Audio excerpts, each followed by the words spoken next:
Hello guys, we are gonna watch this channel, which is called Pro NBA Scout.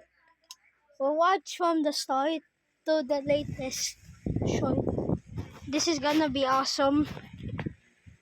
What if Wemby played in the 1950s?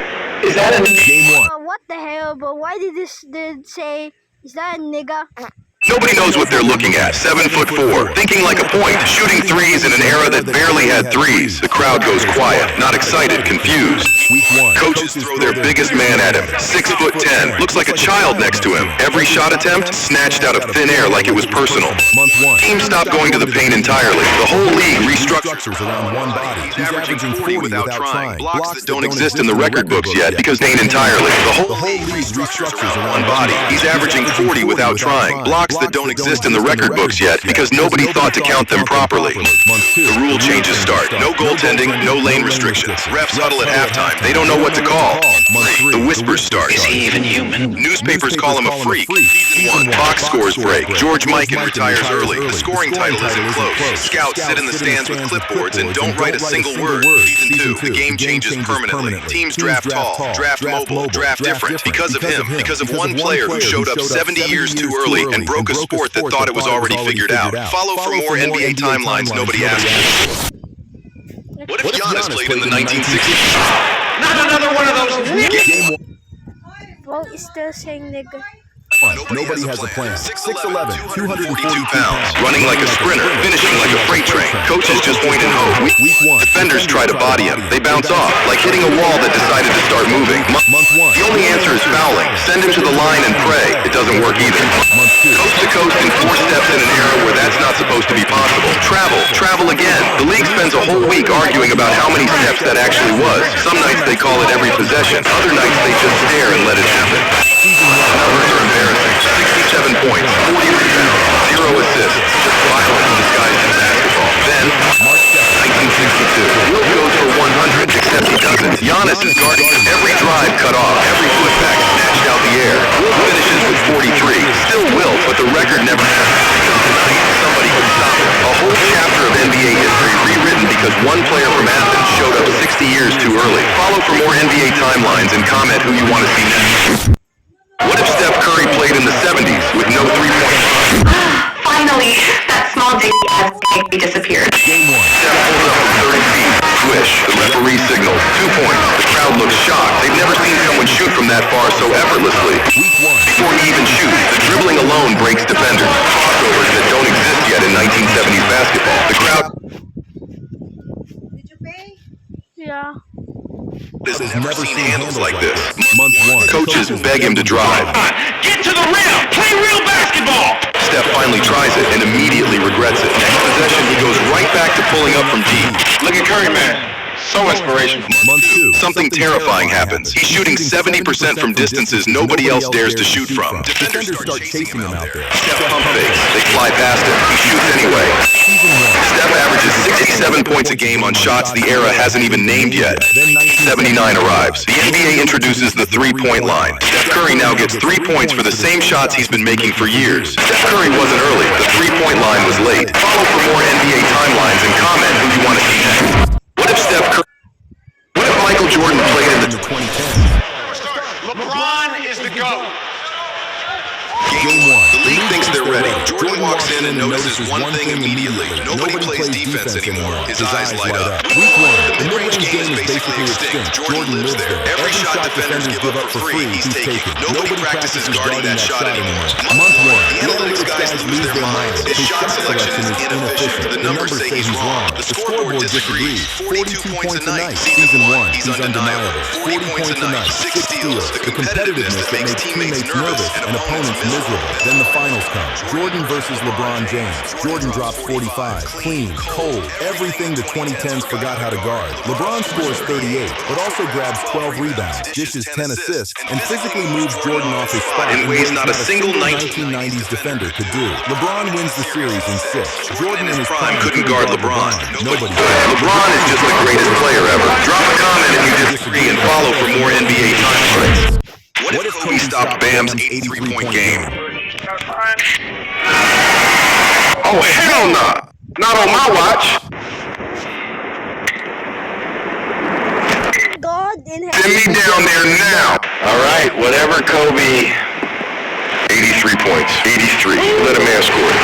83 points. I don't even want to hear it. You know how many free throws he had? How many times did you just hand him the ball and say, here, please, take 2 more? That's not basketball. That's a charity event. I watched that game. I watched grown men just move out of the way like he was a car and they were traffic cones. Traffic cones with jerseys. And the refs. Don't get me started on the refs. Every time he breathed on someone, it was a foul. He shot 40 free throws. 40.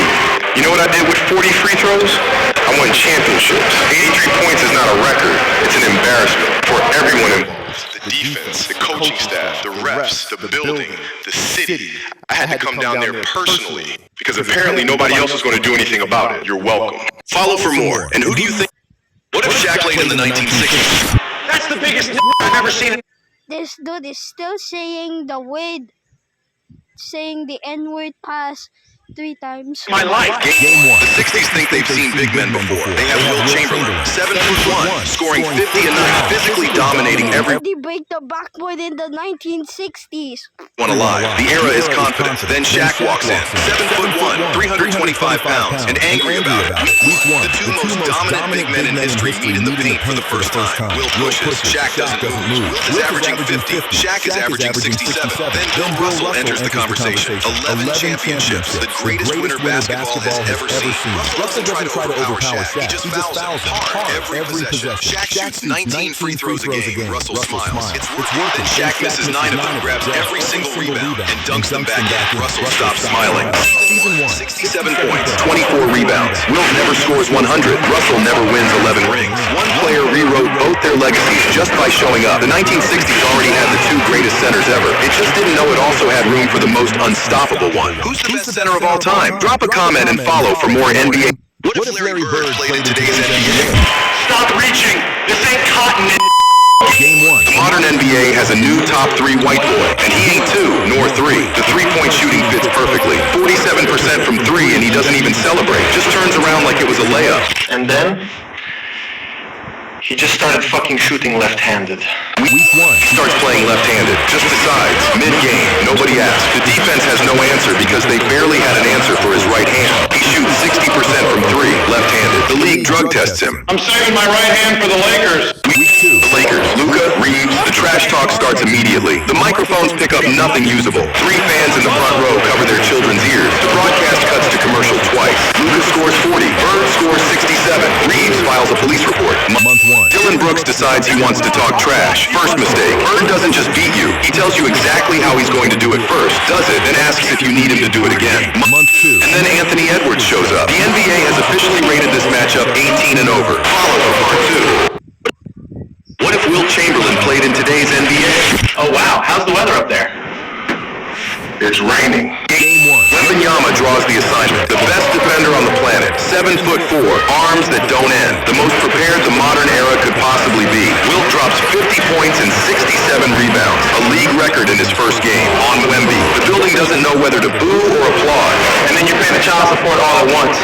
Or I might have 20,000 kids. Month 1. Nobody tracked blocks in Wilt's era. The modern NBA decides to start. By month 3, he's broken the single-season blocks record. The NBA pushes it out as breaking news. Every highlight channel covers it. Nobody can believe it. Wilt doesn't acknowledge it. Have you seen Bam's 83? Next game is against the Heat. First quarter, Wilt is at the line every possession. Second quarter, same thing. By halftime, he already has 50. The Heat call every timeout they have. Nothing slows it down. Third quarter, Bam fouls out trying to stop him. Fourth quarter, there's nobody left to even attempt it. 101 points. New record. Somewhere Bam is wondering how his best game ever just became a footnote. Before the game even started, I said he was going to score 101. Is Wilt the most dominant player who ever lived? Follow for more NBA timeline. What if Kevin Durant played in the 1990s? That ain't a nigga! That's a snake! Game 1. What do you mean? That ain't a nigga. That is a snake, bruh. Okay, I'm sorry, I'm literally saying the N-words. I really know you might dislike the video. Wow. Thinks it's seen scorers before. 7 feet tall, shooting pull-up threes, unstoppable mid-range, handle like a guard. The 1990s has no game plan for this. Week 1. Then the Bulls happen. Jordan locks him up. Pippen suffocates the ball. Hand checks turn every dribble into a fight. KD scores 40 and loses by 25. And then put Imagine taking KD off that team, see how bad they would be. KD can't win with those cats. Month 1, he can't beat them, so he joins them. Jordan doesn't want him there. KD shows up anyway. The final. Bulls versus Shaq and the Lakers. KD drops 40 every night. Jordan drops 45. Shaq is unmovable. The Bulls lose in 6.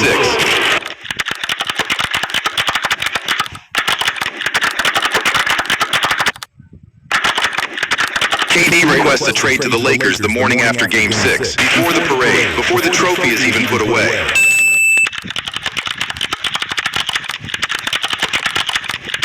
Yo, delete that shit, nigga. KD found the best team, lost anyway, and immediately made it someone else's problem. Follow for more NBA timelines. What if Allen Iverson played in today's NBA? Game 1. Nobody is ready for this. 6 feet tall, 165 pounds, cornrows, tattoos, jewelry, sleeves. The crowd goes insane before he even touches the ball. Then he touches the ball. The same move he put on Jordan in 1997. Different decade, different legend, same result. Week 1. The size narrative starts immediately. Too small, too light, won't survive the physicality of today's game. He scores 45 in 3 straight games. The narrative quietly disappears. Month 2. Step back, the crossover, the hesitation. Every move Iverson invented that defenders had never seen before is now in every guard's arsenal. The difference is, when he does it, it still looks different. Season 1. MVP, 67 points a night, 6.9 assists, the most exciting player in the league, and everyone knows it. Then the final. 76ers versus OKC. And here is the part nobody talks about enough. Everything that got Iverson punished in the 90s is now worth billions of dollars in today's NBA. Every brand is chasing the exact aesthetic David Stern tried to ban. Iverson wasn't a problem. He was just 30 years early. 76ers win in 6. Is AI the most influential player in NBA history? What if Kevin Durant, what if Allen Iverson played in today's NBA? Okay, it's okay there. What if Brian Scalabrine played in the 1990s. Yo, can gingers even play basketball? Day 1. Brian Scalabrine was a bench warmer in the 2000s, the guy who kept the seat warm. But the 2000s had real competition. The 1990s, where Karl Malone scouted young talent. Week 1. Defenders try to figure him out. They watch the tape. Nobody has an answer because there is no answer. He's 6'9", ginger, and completely unstoppable. And nobody can explain either of those last two things. Month 1. Averaging 40. The film sessions are useless. There's nothing to stop. He's just doing it. Month 3. 60 points on a Tuesday, like it's a YMCA rec league. Because to him, it is. The opposing coach gets fired the next morning. Season 1. MVP. The Celtics are undefeated. The whole league has spent an entire year trying to solve Brian Scalabrine. And the answer is simply that there is no solution. The finals await. People were afraid of him. There was teammates who were afraid of him, and there was just fear. Michael, what was it like playing against Scalabrine? Shaking in my boots. I was terrified out there. You were scared of Scalabrine? Yeah.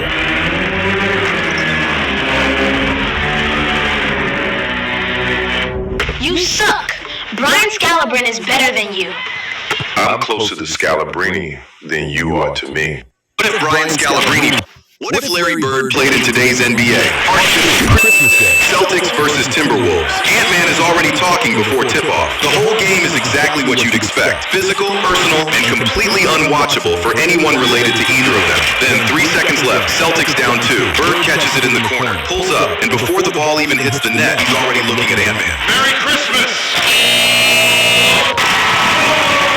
Month 3. The Hornets put Con Newpel on Bird. A rookie, a white rookie. Bird scores 40 before halftime, 67 by the end. After the game, Bird sits down at the press conference, takes a breath and says, I don't know why they had a white guy guarding me.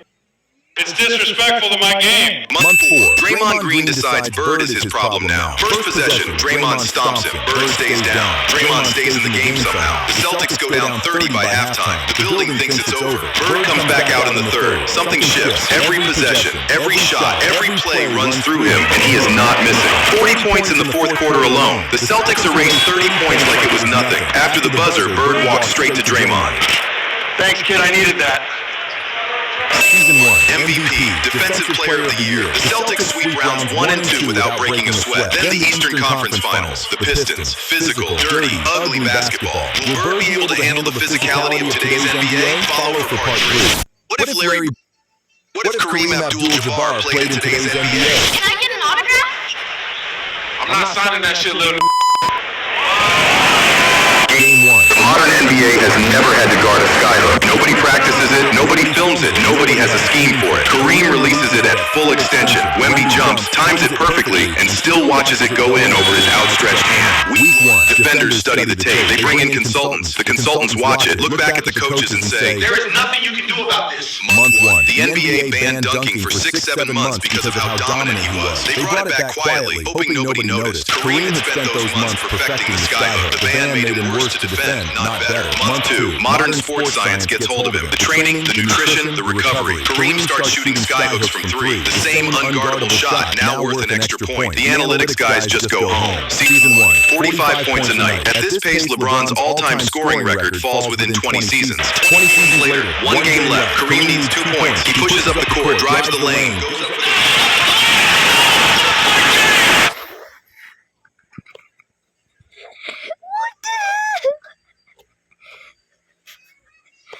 Why does LeBron's son did the same block he did? Why did Bronny did the same block like how LeBron did 10 years ago in the NBA Finals? What? What?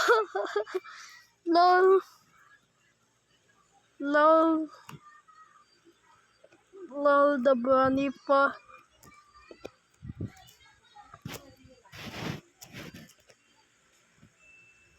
Sport brought me back to 2016 in NBA Finals. Oh my God. Bronny James comes from no. Bronny James with the rejection. Okay, never mind. It's just okay. It's just LeBron's son. Nowhere. LeBron's record survives, protected by his own son. Follow for more NBA timelines. What if Yao Ming played in today's NBA? 凯文杜兰特太烂了，那个 my God, huh? You can't be saying that shit. Game 1. I think it's Chinese. And I did not, I mean, bro is saying the N-word.